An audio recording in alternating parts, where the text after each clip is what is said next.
So today what we want to do is take a realistic, hard look at the economy and what's going on. My take on the economy and what's happening is very different than what most proponents on YouTube and social media and the news media have. So when we look at the situation, we want to look at it from two standpoints. We want to look at what's happening and why it's happening. And then we want to look at what we should be doing. Now, I'll start off with the tariffs. The U.S. government was originally set up where the federal government was only to be funded by tariffs and excise taxes.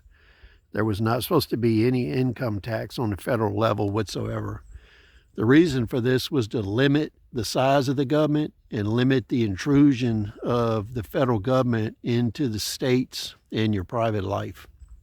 The other check and balance that was critical was the Congress. When you look at Congress, the House of Representatives was supposed to represent the interests of the people, and the Senate was supposed to represent the states. Because the United States is composed now of 50 independent countries that are combined together as one large country.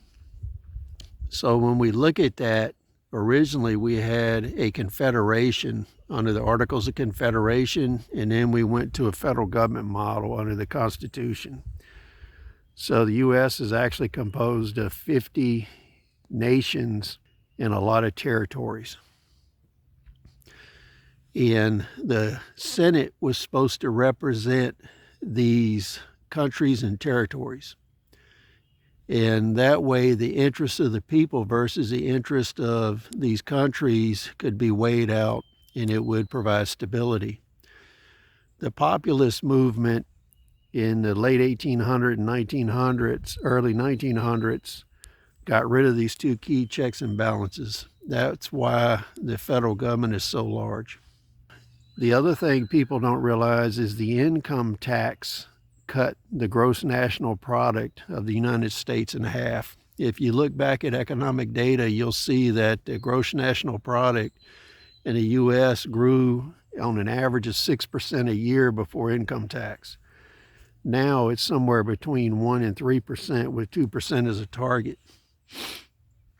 So when we take this into consideration, we look at the last 4 years of the Biden administration, we've reached a point where we have about $1 trillion a year in interest.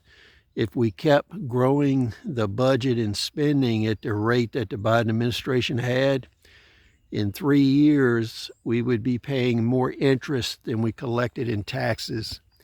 At that point in time, nobody would buy bonds, and all of the social support structures, Social Security, Medicare, Medicaid, welfare, all of the child programs, they would all stop because there just would be no money.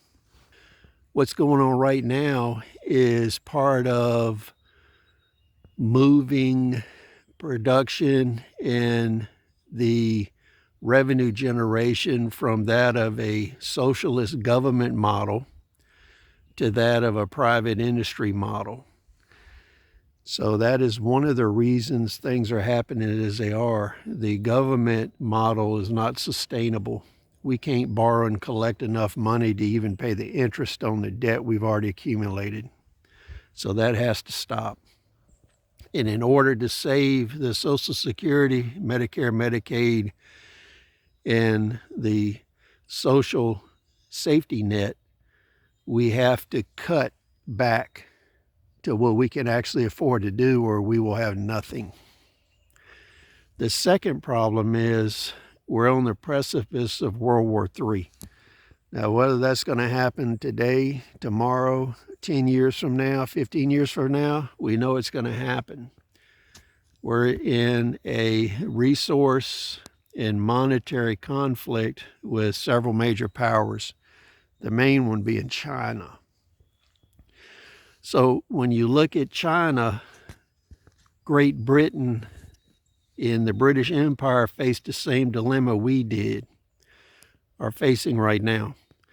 So when you look at what happened to Britain, the trade with China they were doing in the 1800s was so one-sided that when it came time to repatriate the British pound, the Chinese were not interested in buying stuff in Britain or the rest of the world because they were basically a closed society. So Britain was having to give away their sterling silver and gold that they backed the pound sterling with. So all of the reserves of gold and silver the British had was going into China, which was bankrupting them.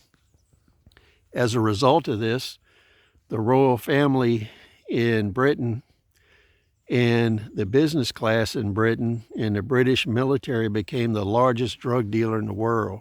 So they started selling, with the help of America and Europe, opium into China to the people. So it was kind of like the fentanyl problem in reverse.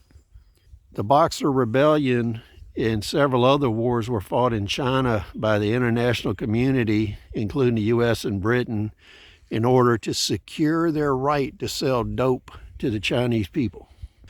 So you can see from historical example that if the US government does not stop the flow of capital out of the US to China, then we will have to do some drastic measures in order to develop a market in China where we can repatriate dollars. Because the reason that China's buying everything up in the US is that's how we are settling our foreign exchange. They're selling the dollars back for land, businesses, resources. That can't continue. So you can see the mess we're in. Now the biggest issue here, and I was actually there when these factories were going overseas, the US basically deindustrialized so a few people could get rich as hell and make a lot of money off the rest of us. And when they did it, they knew we were going to reach the situation we reached right now. That's why I can care less if they're in pain and they're losing money. They participated in the looting of America. So whatever they get is what they get. Now, the last part of that situation where we move manufacturing is we know a war is coming and we need a sustainable economy and we need a war footing. In order to do that, we have to do manufacturing, we have to do mining, we have to do oil exploration, and we have to look for rare earth minerals. I used to teach a class, and in one of the parts of that curriculum, we took a cell phone apart and found out it had 96 rare earth elements in it. And I would give the students a map of the world, and I'd tell them, hit the internet and tell me where you're going to buy these 96 minerals from, where are they produced at. And the smart ones figured out you could get all but 4 of those minerals from China. And China controls a lot of rare earth market because they do a lot of processing. So even though they have probably 40 to 60% of the production of rare earth from mining, what happens is their processing and manufacturing controls the rest of it. So in order to break the stranglehold China has on the world, you not only have to mine your rare earth elements, but you have to process them. So when we look at the tariff situation, tariffs are only one impediment to trade. If you look at the European Union and you look at China and other parts of the world, you have tariffs, and they're usually treaty obligations. Then you have import duties that some countries consider separately from tariffs. Then after that, you have trade restraints. Trade restraints are the big one that Trump actually figured into his tariff calculations. Trade restraints are things like, you can't import any cars into my country. or you can't import any aluminum because I'm propping up the price of aluminum in my country. The other area there is subsidies governments give industries. So for instance, let's say Korea's producing aluminum and their government funds 25% of the aluminum manufacturer in order to promote that industry. So that would be a government tax incentive or a cash payment to the manufacturer to, for instance, shore up the workforce.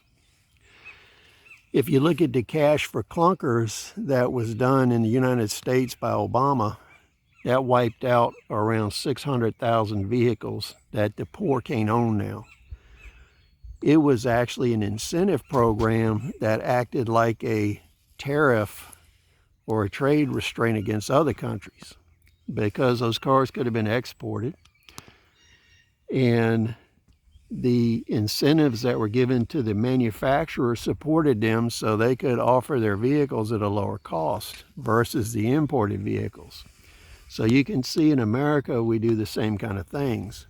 The last way that trade is manipulated is by manipulating currency. So for instance, China artificially lowers the price of their currency in order to promote trade. Because if they devaluate their currency, they make their products extremely cheap. And that way, it promotes the trade against your currency, which is stronger. The last one to look at is slave labor and near slave labor. So when we look at some foreign countries, their labor rates are pushed down so low, or they use slave labor. Wall Street and the American consumer apparently have no issue with the slave trade because they support it based on low prices. It's actually an economic weapon against the United States because you're undercutting the viability of people to support themselves. Now, the last part of the tariff situation we want to look at as far as components is the VAT tax, or value-added tax. So when you look at Europe, after the item is imported, it's roughly an 18% tax is added to whatever is imported. So in Europe, for instance, you have tariffs, you have import duties, you have VAT tax, you have government support of industries through incentives. Those all kind of figure together and they give you a trade deficit. So a trade deficit is basically how much more money you're spending in their country than they're spending in your country. And eventually, those imbalances have to be paid in commodities, oil, gold, silver, rare earth elements, or products, because nobody's going to let you buy for free. So that's what's currently happening.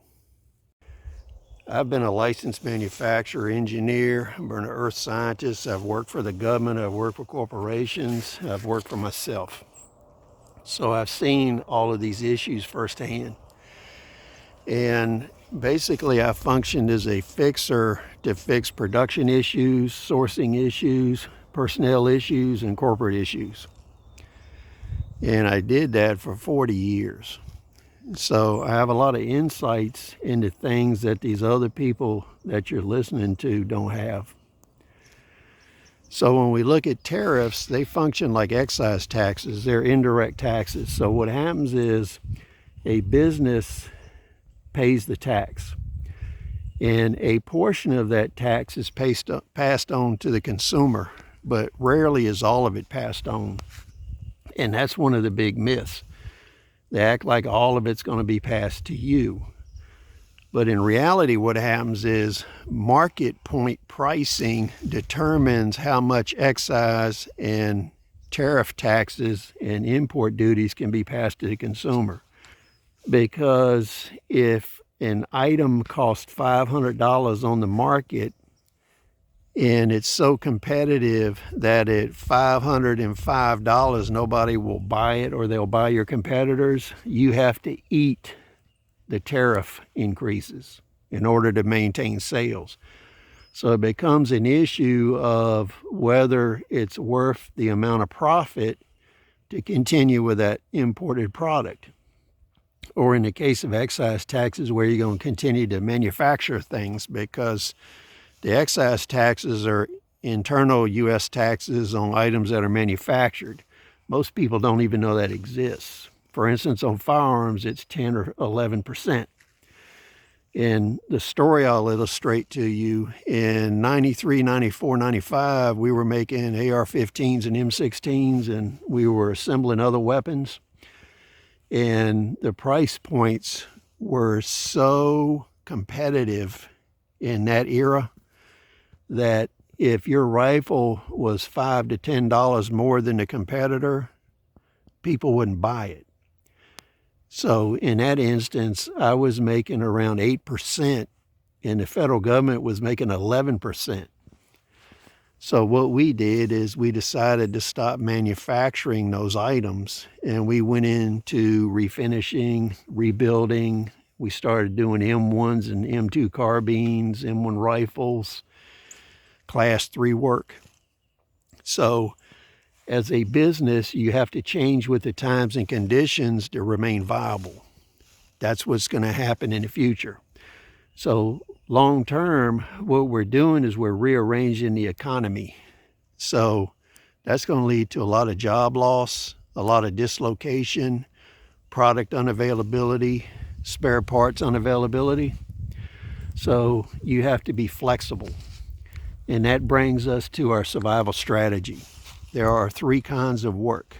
One is revenue producing work, where your work is bringing you in money. And you have to have some money for cash flow so you can pay expenses, you can buy food, rent, mortgage, etc.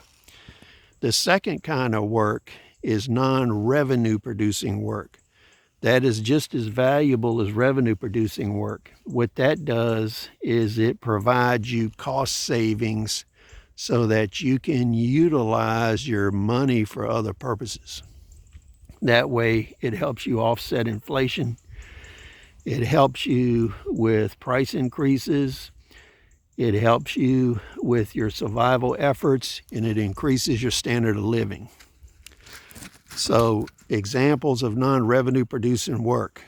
My F-350, if I took that down to have all four brakes done on that, on all four tires, wheels, that would cost me around $2,500. I did it myself with $600 worth of parts, so I saved almost $2,000, which I could allocate to other uses. Some of those uses are investing in yourself. So small scale manufacturing, salvage, repair, growing food, those are all non-revenue producing work that increases your standard of living. And if you're good enough and there is enough volume of business in your area, you can also use that to produce revenue and to barter with. So bartering and small-scale manufacture are some of the other revenue streams that you can look at, whether it's for cash or trade goods. That will enhance your standard of living, and it will cushion your economic pain in the current times. The last kind of work is the one we don't want to do, and that is non-productive work. So what is non-productive work? It can be gathering information from all these YouTube channels that concentrate on news and how much eggs cost, instead of spending your time producing eggs, producing crops, and looking at the general movement and trends in the world rather than specifics. Another way to look at non-productive work is it is work that costs you more money than it brings in revenue or savings. That's where we get into the difference between revenue and profit. I've had businesses where I went into them and they would have a $2 billion project and they keep talking about revenue, but they were losing money on it. So they did all this work, and at the end of the day, they lost their ass. So we don't want that to be us. We don't want that to be you.